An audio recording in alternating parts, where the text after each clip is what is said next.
Surat Tabat, or Surat al-Masad,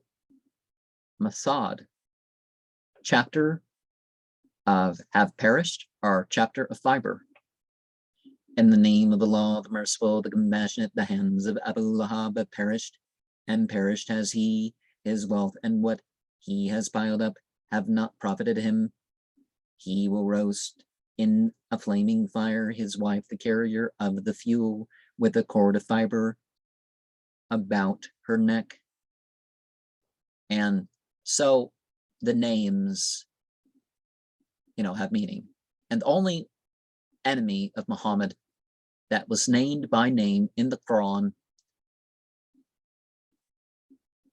was somebody that you could look at, oh, well, his fiery temper and fire and that sort of behavior, the father of flame, that's, there's lesson to be had in that. But the making it difficult for people to get to and fro the place of worship and that sort of stuff, just be careful of, if you know somebody's headed to the place of worship, don't pester them. Don't make issues with the roads or whatever.